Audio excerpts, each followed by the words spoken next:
नमस्कार, आप देख रहे हैं न्यूज इंडिया। आपके साथ मैं हूं अभिषेक। बड़ी खबर आपको बता दें, जयपुर से इस वक्त की बड़ी जानकारी। सीएम अशोक गहलोत के बेटे को ईडी ने समन भेजा है। वैभव गहलोत को ईडी का समन भेजा गया है। सीएम अशोक गहलोत ने ट्वीट कर इसकी जानकारी दी है और 27 अक्टूबर यानी कल उन्हें पूछताछ के लिए बुलाया गया है।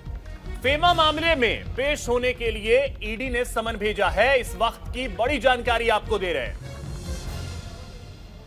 तो राजस्थान के सीएम अशोक गहलोत के बेटे को समन भेजकर पूछताछ के लिए बुलाया गया है। ईडी की तरफ से यह उस समय दिया गया है जब एजेंसी पहले से ही राजस्थान पेपर लीक मामले में राजस्थान कांग्रेस प्रमुख गोविंद सिंह डोटासरा के ठिकानों पर छापेमारी कर रही है। आपको बता दें कि कुछ दिन बाद ही राज्य में विधानसभा चुनाव होने हैं। ऐसे में चुनाव से ठीक पहले ईडी की इस कार्रवाई को बेहद खास माना जा रहा है, बेहद अहम माना जा रहा है। कुछ दिन पहले सीएम अशोक गहलोत ने दिल्ली में प्रेस कॉन्फ्रेंस के दौरान इस बात की आशंका जाहिर की थी। उन्होंने कहा था कि ईडी का दुरुपयोग हो रहा है। तो यह बड़ी जानकारी इस वक्त की आपको दे रहे हैं।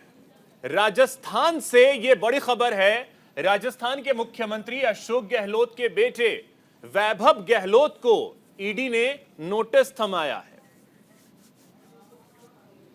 वहीं एक और बड़ी जानकारी आपको दे दें, राजस्थान में पेपर लीक मामले में बड़ा एक्शन देखने को मिला है। पेपर लीक मामले में ईडी की ताबड़तोड़ छापेमारी जारी है। जयपुर और सीकर में ईडी की छापेमारी चल रही है। गोविंद सिंह डोटासरा के ठिकानों पर रेड किया गया है। राजस्थान कांग्रेस के अध्यक्ष हैं गोविंद सिंह डोटासरा। ईडी पूरी तरीके से एक्शन मोड में नजर आ रही है। इसी बीच आपको बता दें कि कुछ ही देर में मुख्यमंत्री अशोक गहलोत प्रेस कॉन्फ्रेंस भी करने वाले हैं। हालांकि पहले जानकारी यह मिल रही थी कि वो अपने आवास पर भी प्रेस कॉन्फ्रेंस करेंगे, लेकिन अब जगह बदल दिया गया है। अब मुख्यमंत्री अशोक गहलोत ये प्रेस कॉन्फ्रेंस जो है वो कांग्रेस वॉर रूम से करेंगे। तो ये बड़ी खबर इस वक्त की आपको बता रहे हैं। राजस्थान में ईडी आज छापेमारी भी कर रही है और कल अशोक गहलोत के बेटे वैभव गहलोत को समन भी थमाया गया है कल के लिए कि कल ईडी के सामने आइए, पूछताछ होगी।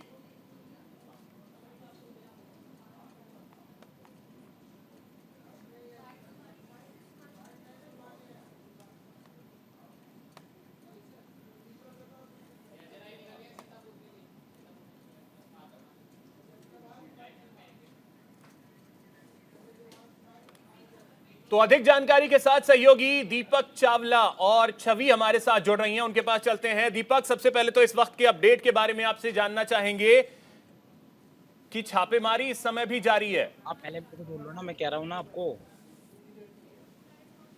दीपक, आवाज मिल रही है आपको मेरी? लगता है दीपक तक आवाज नहीं पहुंच पा रही है। छवि, आपको आवाज मिल रही है? जी बिल्कुल, छापेमारी की बात करें तो अभी भी जारी है। गोविंद सिंह डोटासरा के छापेमारी हुई है। उसके अलावा बात करें ओम प्रकाश हुड्डा जो निर्दलीय विधायक थे पहले, और इस बार कांग्रेस ने उन्हें अपना प्रत्याशी बनाया है क्योंकि उन्होंने जब एक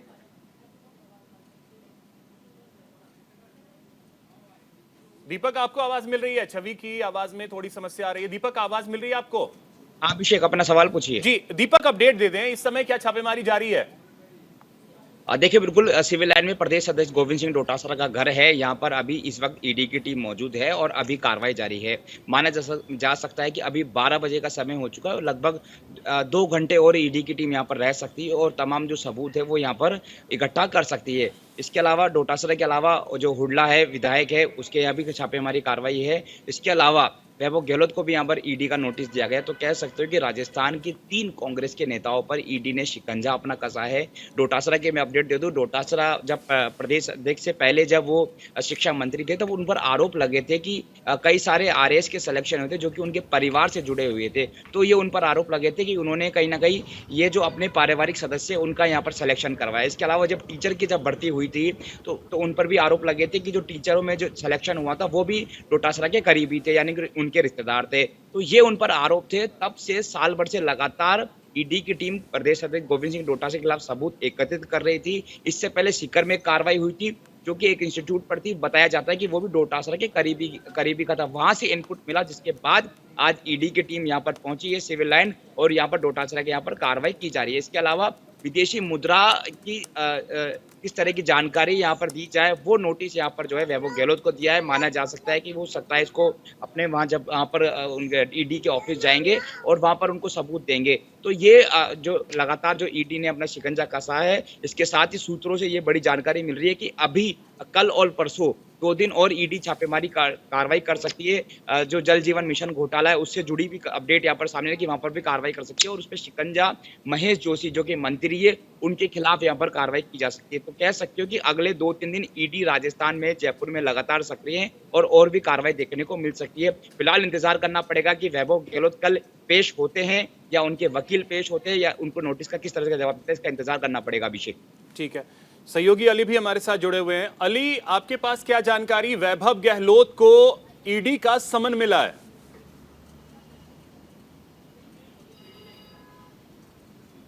देखिए बिल्कुल अभिषेक, आज सुबह 6 बजे से राजस्थान की 11 लोकेशन पे ईडी की छापेमारी जारी है। हमने अपने तमाम दर्शकों को सबसे पहले जानकारी दी थी कि ईडी ने आज रीट पेपर घोटाला मामले में 11 लोकेशन पे छापेमारी की है। इसके साथ साथ कांग्रेस अध्यक्ष के यहाँ पे भी छापेमारी की गई है और जो निर्दलीय विधायक हैं ओम प्रकाश, उनके यहाँ पर भी छापेमारी चल रही है, जो अभी हाल ही में कांग्रेस में शामिल हुए हैं। तो ये माना जा रहा है कि इस छापेमारी में कई सारे महत्वपूर्ण सबूत ईडी के हाथ लगे हैं, जिसके आधार पर, जैसे मेरे भी सहयोगी भी बता रहे थे, कि आने वाले 1 से 2 दिन छापेमारी चल सकती है। और जो सम्मन जारी किया गया वो कल के लिए है, यानी कल ईडी के कार्यालय में पेश होना होगा और वहां पर अपना बयान दर्ज कराना होगा। लेकिन बड़ी बात यह है कि अब वो पेश होंगे या नहीं, जैसे कि मेरे सहयोगी बता रहे थे अभी, लेकिन संबंध की जानकारी मिल चुकी है और उन्हें कल पेश होना होगा। ठीक है दीपक, वैभव गहलोत को लेकर के आप थोड़ा सा जानकारी दे दें कि मामला ये फेमा वाला है, ये मामला है क्या? फोन पेज करो मेरा फटाफट। लगता है संपर्क जो है वो दीपक से टूट गया है, उनसे जुड़ते ही फिर उनके पास चलेंगे। अली, यही चीज आपसे मैं समझना चाहूंगा कि फेमा का ये मामला है, इस मामले के बारे में थोड़ा सा जानकारी दे दें। देखिए, जो राजस्थान के मुख्यमंत्री अशोक गहलोत, उनके बेटे पर विदेशी मुद्रा का मामला चल रहा है। उसी के चलते उनके यहाँ पर पूछताछ के जुड़े प्रक्रिया के अनुसार कल नोटिस भेजा गया है और उन्हें कल, यानी कि जो सम्मन जारी किया गया ईडी में, कल पेश होकर अपना बयान दर्ज कराना होगा कि विदेशी मुद्रा का प्रकरण है क्या, जिसको लेकर के एक लंबे समय से जांच चल रही थी। अभिषेक, ठीक है अली, बहुत शुक्रिया आपका तमाम जानकारी के लिए। दीपक, आपको आवाज मिल रही है? अभिषेक, सवाल पूछिए सर।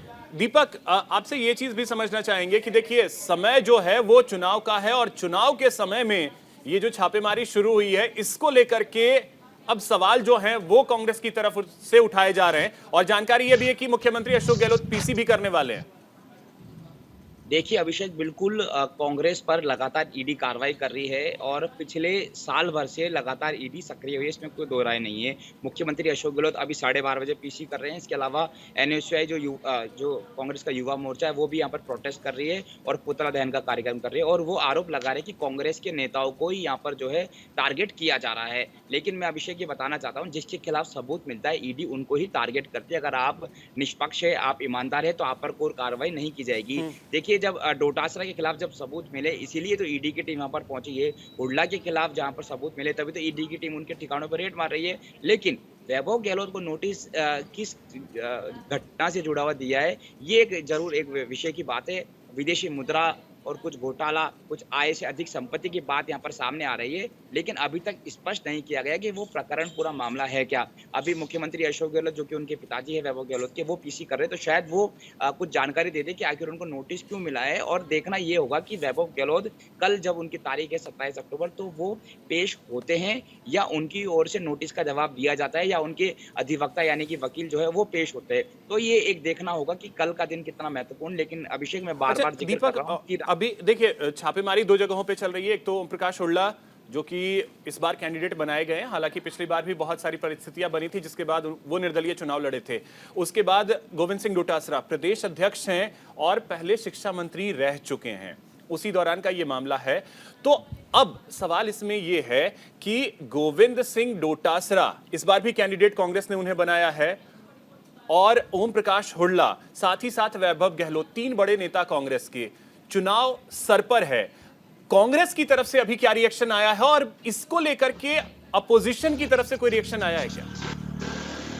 देखिए कांग्रेस इसको सिंपैथी के तौर पर देख सकती है और जनता के बीच में सिंपैथी के तौर पर ही जाने वाली है चुनाव में। और कांग्रेस ऐसा कहती रहेगी केंद्र की जो एजेंसी है उसकी भाजपा जो है दुरुपयोग करती है। और इसीलिए जो है 2 दिन पहले ही मुख्यमंत्री अशोक गहलोत ने संकेत दिया था कि ईडी की कार्रवाई हो सकती है। और आज वो पीसी कर रहे तो वो यही बताएंगे कि मैंने जो कहा था वो हो गया। और वो कहते हैं हमेशा से कि ईडी लगातार सक्रिय है राजस्थान में। और अब तक की देखिए इस जो भी ईडी की कार्रवाई ऐसा नहीं होता कि 1-2 दिन में हो जाती है पूरी, वो एक प्रोसेस होता है जो 6 महीने या साल भर या 2 साल तक चलता है। और जब पूरे सबूत मिल जाते हैं तब यहाँ पर जो है गिरफ्तारी हो सकती है। तो प्रदेश अध्यक्ष गोविंद सिंह डोटासरा जो पेपर लीक का मामला था उनमें इनका नाम है वो यहाँ पर सामने आया है। अब एक जांच का विषय है। पहली बार डोटासरा के आवास पर ईडी की टीम पहुंची है। किस तरह के सबूत मिलते हैं, क्योंकि सरकारी आवास पर मुझे नहीं लगता कि ईडी कुछ खास सबूत ले पाएगी। उनके सीकर पर आवास है, वहां पर भी उनकी कार्रवाई जारी है और अभी वो विधायक का चुनाव भी वहां से लड़ रहे हैं। तो मान सकते हैं कि ईडी सबूत ठीक है। दीपक आपके पास फिर से आता हूं। अली, आपके ईडी के सोर्सेज क्या बता रहे हैं? आने वाले 1-2 दिन हम राजस्थान में किस तरीके की और भी कार्रवाई देख सकते हैं? रीट मामले की अगर बात कर ली जाए, शिक्षक भर्ती मामला हो, या फिर वैभव गहलोत के मामले को देख लें।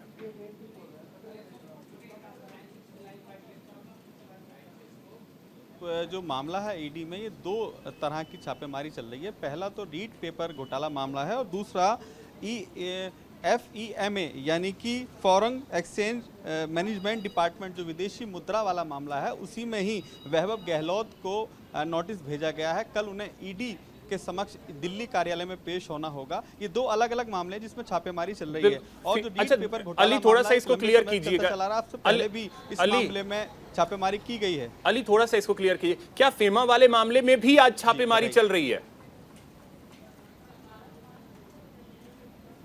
देखिए, बिल्कुल जैसे कि मैंने अभी कहा अभिषेक, 2 अलग अलग मामलों में आज छापेमारी चल रही है राजस्थान में। पहला रीट पेपर घोटाला मामले में और दूसरा विदेशी मुद्रा अधिनियम के तहत जो छापेमारी है वो चल रही है। तो जो विदेशी मुद्रा अधिनियम वाला जो मामला है उसी में वैभव गहलोत को नोटिस जारी किया गया है, ईडी की तरफ से सम्मन भेजा गया है। कल उन्हें दिल्ली कार्यालय पे पेश होना होगा। और दूसरा जो रीट पेपर घोटाला मामला है जिसमें राजस्थान के जो कांग्रेस अध्यक्ष हैं, इसके अलावा ओम प्रकाश जो निर्दलीय विधायक हैं, हाल ही में अभी कांग्रेस में शामिल हुए हैं, तो उनके यहाँ पर छापेमारी चल रही है। लेकिन कहा जा सकता है कि ईडी का शिकंजा अब लगातार कस रहा है। अभी हाल ही में अभिषेक, आपको याद होगा, 2 से 3 दिन पहले ही अभी अशोक गहलोत ने दिल्ली में प्रेस कॉन्फ्रेंस की थी और ये कहा था कि मैं ईडी सीबीआई का स्वागत करता हूँ, लेकिन ईडी सीबीआई के जब मैं डायरेक्टरों को फ़ोन करके कहता हूँ कि आइए, तो वो मेरे पास नहीं आते, कहते हैं कि हम आएंगे लेकिन थोड़ा समय लगेगा। तो कहीं ना कहीं बात सच होती साबित हो रही है, क्योंकि अभी उन्होंने हाल ही में ये बयान दिया था दिल्ली में कि ईडी सीबीआई का मैं स्वागत करता हूं। तो ये कहा जा सकता है कि उन्हें पहले से आभास था कि इस मामले में कार्रवाई हो सकती है। अभिषेक, चलिए, बहुत शुक्रिया अली आपका तमाम जानकारी के लिए। दीपक, आपका भी बहुत शुक्रिया तमाम जानकारी के लिए। इसी बीच एक बड़ी खबर आपको बता दें, लखनऊ में पोस्टर वॉर शुरू हो गया है। समाजवादी पार्टी के बाद कांग्रेस ने भी बैनर लगाए। कांग्रेस दफ्तर के बाहर पोस्टर लगा है। पोस्टर में कांग्रेस ने लिखा है 2024 में राहुल और 27 में अजय राय। कांग्रेस के पोस्टर पर समाजवादी पार्टी के प्रवक्ता फखरुल हसन चांद ने कहा है कि जो भाजपा है वही कांग्रेस है, जो कांग्रेस है वही भाजपा है। पोस्टर पर सपा को कुछ नहीं कहना है। तो अब देखिए, कांग्रेस दफ्तर के बाहर पोस्टर्स लगाए गए। पहले समाजवादी पार्टी के दफ्तर के बाहर पोस्टर लगाए गए थे जिसमें अखिलेश यादव को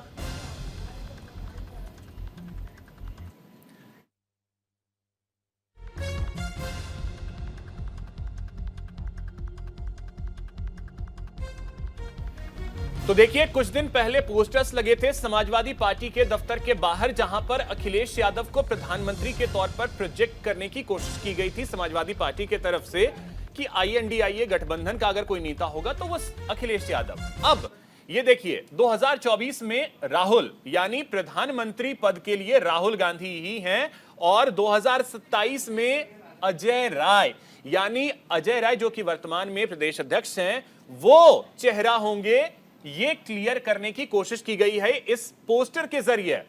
तो आप देखें, उत्तर प्रदेश में सियासी जंग पोस्टर को लेकर शुरू हो गई है। चलिए, इस खबर को और भी विस्तार से आपको बताएंगे, लेकिन उससे पहले आपको सुनवाते हैं इस समय मुख्यमंत्री मनोहर लाल बोल रहे हैं। ये था वैसा निपटा, कम से कम नुकसान में समस्या का हल कैसे हो सकता है वो हमने किया, दोहराने की जरूरत नहीं है, जिसके कारण से जनता में को प्यार और ज्यादा बढ़ा। हमारे वोट 14 की अपेक्षा 19 में 3% बढ़ गए, लेकिन एक सामने वाले खेमों में थोड़ा भय था, थोड़ी एक छटपटाहट थी, और उस छटपटाहट में से बीजेपी को ना आने दिया जाए, इस नाते से बहुत लोगों ने अपने मंसूबे बनाए, जिसके कारण से सीटें हमारी साथ कम हुई, लेकिन जनता ने प्यार हमारे प्रति बढ़ाया।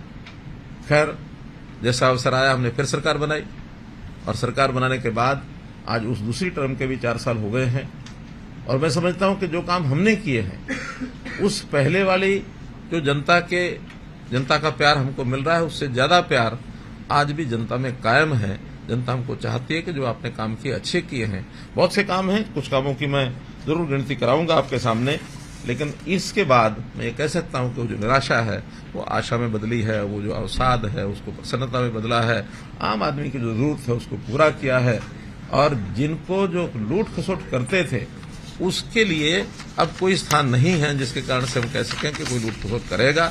हर एक का जो अधिकार है वो सुरक्षित है, लेकिन जिसका अधिकार नहीं है और वो छीन। तो आपको बता दें कि उत्तर प्रदेश से एक बड़ी खबर है। कांग्रेस प्रदेश अध्यक्ष अजय राय आज सीतापुर पहुंचेंगे। सीतापुर जेल में बंद आजम खान से मुलाकात करेंगे। दोपहर 1 बजे ये मुलाकात होनी है। कांग्रेस प्रदेश अध्यक्ष के आने से पुलिस प्रशासन अब अलर्ट है। तो देखिए, एक तरफ पोस्टर वॉर चल रहा है, दूसरी तरफ अजय राय मिलने के लिए सीतापुर जाएंगे आजम खान से। तो ये उत्तर प्रदेश की सियासत बेहद दिलचस्प होती नजर आ रही है। एक तरफ कांग्रेस और समाजवादी पार्टी आमने सामने नजर आ रहे हैं, दूसरी तरफ अजय राय मिलने के लिए जाएंगे आजम खान से। इस समय हमारे ब्यूरो चीफ विवेक जी हमारे साथ जुड़ गए। विवेक जी, किस तरीके से देखा जाए, एक तो पोस्टर वॉर, पहले अखिलेश यादव को प्रधानमंत्री के तौर पर सपा प्रोजेक्ट करने की कोशिश करती है और कांग्रेस ये क्लियर कर देती है कि हां राहुल गांधी ही चेहरा होंगे, और 2027 में तो और भूल जाइए अजय राय चेहरा होंगे। मतलब इसे किस तरीके से समझा जाए? देखिए, ये अजय राय, दरअसल अजय राय और अखिलेश यादव के बीच की अदावत बहुत पुरानी है। 2015 में जब अजय राय विधायक हुआ करते थे बनारस के पिंडरा विधानसभा क्षेत्र से, तो वहां पर एक अन्याय प्रतिकार यात्रा उन्होंने निकाली थी। अखिलेश यादव उस वक्त मुख्यमंत्री हुआ करते थे। उस यात्रा में बहुत बवाल हुआ, लाठीचार्ज हुए, फायरिंग करनी पड़ी पुलिस को, बनारस में कर्फ्यू लगाना पड़ा उस क्षेत्र में, और अजय राय के खिलाफ NSA लगा करके अखिलेश यादव की सरकार ने इनको जेल भेज दिया था। तो ये बहुत पुरानी अदावत है। जब से वो मुख्यमंत्री प्रदेश अध्यक्ष बने हैं कांग्रेस पार्टी के, तब से वो अखिलेश यादव को लेकर के कांग्रेस पार्टी अचानक एक्टिव हो गई है। तो जो पोस्टर भावी प्रधानमंत्री का अखिलेश यादव के कार्यकर्ताओं ने उनके दफ्तर के बाहर लगाया था, आज उसका जवाब कांग्रेस के कार्यकर्ताओं ने राहुल गांधी को प्रधानमंत्री और अजय राय को 2027 में चीफ मिनिस्टर बता करके उसका जवाब दिया है। दोनों के बीच में इससे पहले बहुत जमानी जंग भी हुई। अखिलेश यादव ने उनको चिरकुट कह दिया, और फिर अजय राय ने कहा कि वो तो अपने पिता के नहीं हुए, तो यहां तक बात बढ़ गई थी। बाद में जो केंद्रीय नेतृत्व उसने हस्तक्षेप किया, तो ये जमानी जंग बंद हुई। तो संबंध दोनों के बहुत अच्छे नहीं। अब अजय राय आज जा रहे हैं आजम खान से मिलने, मुलाकात होती है नहीं होती वो तो अलग बात है। एक सेकंड में आपको रोक रहा हूं, मैं फिर से आपके पास आता हूं। इस समय भूपेश बघेल कुछ बोल रहे हैं, वो सुनवाते हैं, फिर मैं आपके पास आता हूं। हेमंत विश्व शर्मा जी ने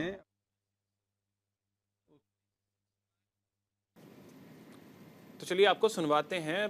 छत्तीसगढ़ के मुख्यमंत्री भूपेश बघेल का एक बयान आ रहा है, वो हम आपको सुनवाते हैं, और जो उत्तर प्रदेश की खबर है वो आपको बताते रहेंगे। उन्होंने आवेदन किया जो भारत सरकार ने अपने आप दे दिया। बीजेपी के कई बड़े नेता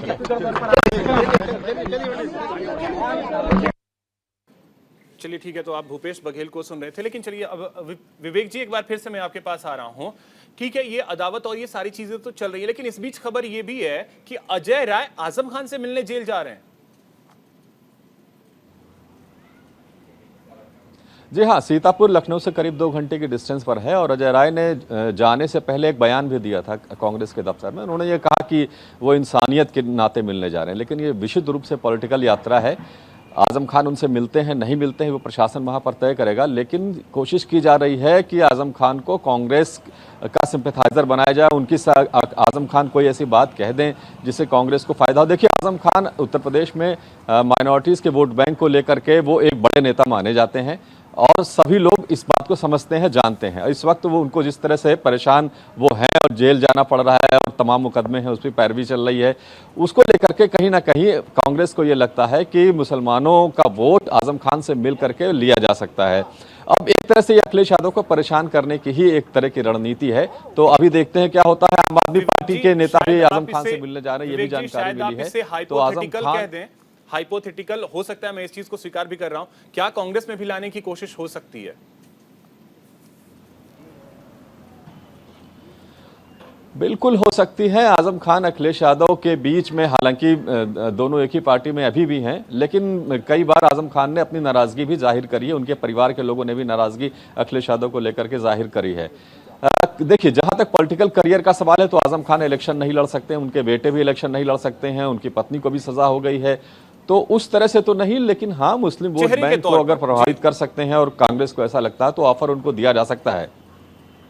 जी बिल्कुल, आज ये सवाल अजय राय से किया गया था तो उनका कि वो आते हैं तो उनका स्वागत करेंगे। चलिए, बहुत शुक्रिया विवेक जी, विस्तार से आपने बताया। तो अब देखिए, ये बहुत बड़ी बात है कि एक तरफ पोस्टर वॉर चल रहा है और दूसरी तरफ अजय राय मिलने के लिए जेल जा रहे हैं आजम खान से। अब चलिए रुक करते हैं अगली खबर की ओर। वायु पॉल्यूशन को लेकर दिल्ली में क्या स्थिति है वो हम आपको बताएंगे, लेकिन ब्रेक के बाद।